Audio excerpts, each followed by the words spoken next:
I handed you 3 character sketches. An American woman with a prosthetic leg hunted by the Gestapo, a gentle writer turned radio operator who refused to abandon her post, and a world-famous performer smuggling intelligence in sheet music.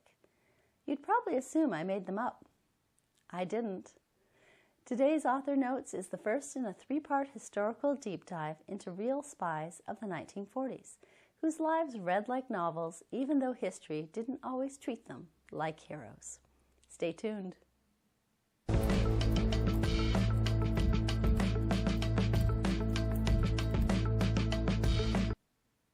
When we think of spies, we usually imagine trench coats, codes, and dramatic escapes. But wartime sleuthing often looked much quieter. It meant reading people, noticing patterns, remembering faces, and waiting. For many women, it meant doing extraordinary work without titles, credit, or recognition, sometimes for decades. Virginia Hall didn't look like what the world expected a spy to look like. She was an American woman operating in occupied France. She walked with a limp due to a prosthetic leg, and yet she became one of the most effective Allied agents of World War II. She worked first with Britain's Special Operations Executive and later with American OSS. She coordinated resistance networks, gathered intelligence, and helped create escape routes. At one point, the Gestapo actively hunted her. What makes Virginia Hall feel so novel-worthy isn't just what she did, it's what she carried. She couldn't disappear into the background.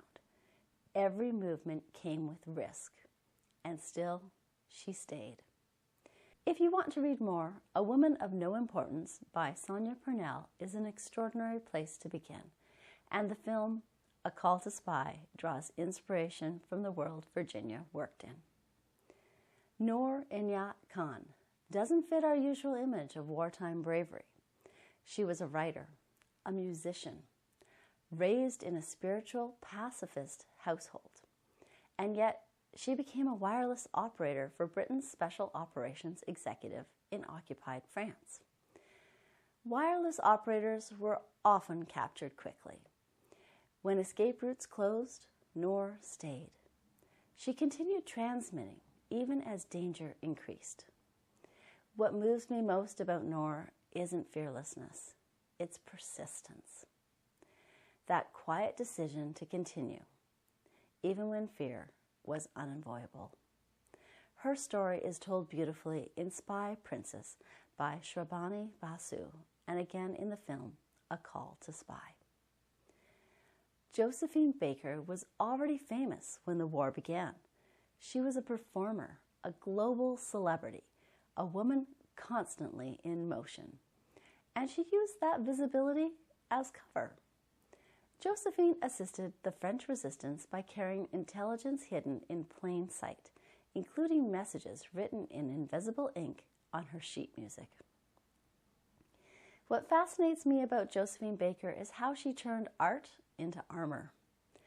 While the world watched the performance, the real work moved quietly beneath the surface.